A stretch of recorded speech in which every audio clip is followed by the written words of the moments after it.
Այս տարի հունվարի 19-ից 23-ը Բուլղարիայի Սոֆիա քաղաքում Հայաստանն առաջին անգամ մասնակցեց «Միսիս տատիկներ» տիեզերք մրցույթին։ 3 զավակների մայր ու 2 թոռնիկների տատիկ Լոռու մարզի բնակչուհի Լուիզա Ծատուրյան Աղաջանյանը ստացավ առաջին կարգի մրցանակ։ Լուիզա Ծատուրյանը հաղթող է ճանաչվել 36-ից 55 տարեկանների խմբում։ 300 մասնակիցներ են եղել, ընտրական փուլը անցել էին 25 ներկայացուցիչներ, իսկ վերջնական եզրափակիչ փուլ 15 երկրների ներկայացուցիչներ։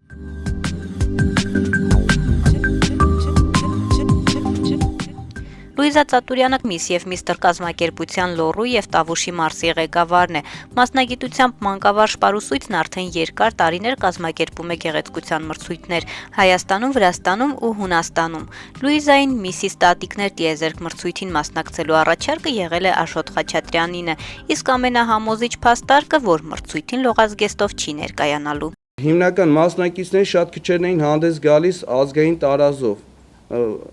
Առաջիններից մեկը Լուիզան եւ Լատվիայի ներկայացուցիչն են հիմնականում, որ ազգային տարազ էին ներկայացնում եւ Բուլղարիան։ Երկրորդ փուլը դա խոհարարական եւ միսիս տաղանդ, քանի որ մեր Լուիզան շատ փայլուն պարում է, շատ արտակարգ պարում, ինքն էր բեմադրություն դրել, եւ երրորդ փուլը դա երեկոյան զգեստն էր։ Եվ նորից արդեն մոդելավորումը հագուստի հեղինակը Լուիզան էր։ Մրցույթի մասնակիցներին ու կանոններին ծանոթանալուց հետո մեր հայ տատիկը վստահ էր, որ հաղթելու է, քանի որ պարն իր մասնագիտությունն է եւ այնտեղ մրցակից չէր տեսնում, հայկական տոլմայի ու սպասի համով զարմացնելու էր ժյուրիին, քանի որ խոհանոցին լավ է տիրապետում ու համեղ է պատրաստում, իսկ իր մոդելավորած հագուստի գեղեցկության մեջ կասկածներ չուներ։ Բոլոր մասնակիցներին թվում է, թե իրենք պետք է հաղթեն, բայց ես 3 փուլերում էլ հաստատ համոզված էի, որ անպայման հաղթանակը իմ կողմը կլինի։ Եվ ազնվորեն տրվեց այդ հաղթանակը։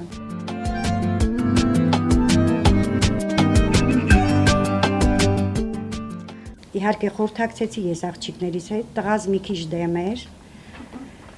Աղջիկներս մեծ սիրով ինձ աջակցեցին, ոգևորեցին, այդ պահը մի քիչ իմ մոտ մութ էր։ Նույնիսկ օդանավակայան մեկնելուց կես ժամ առաջ ես հապաղում էի գնամ, թե ոչ։ Հետո շնորհակալ եմ ինձ շրջապատող բարի մարդկանց, որ ինձ ոգևորեցին։ Սակայն Լուիզան հոգու խորքում ուրախ էր, որ հնարավորություն ունի աշխարհին ներկայացնելու հայ կնոջ, հայ տատիկի հավաքական կերպարը։ Լուիզան նշում է, որ 50 տարեկանից հետո հայ մայրերը, տատիկները կարծես գնում են մայրամուտ, իսկ նման միջոցառումները գալիս են ապացուցելու ճիշտ հակառակը։ Այս միջոցառումը ինձ մեծ սնուցում տվեց հոգեպես։ Եվ նույնը կցանկանամ բոլոր տատիկներին, ավելի շատ ոգևորվեն, միայն չբավարարվեն ընտանեկան գործերով, խոհանոցային գործերով, իրենց թոռնիկներին խնամելով, ավելի շրջահայաց լինեն եւ չընկճվեն կյանքում երբևիցե։ Եվ բոլոր մայրիկներին կցանկանամ, որ մեր ազգի համար շատ երեխաներ ունենան։ Տատիկներն էլ աջակցեն, ողջունեն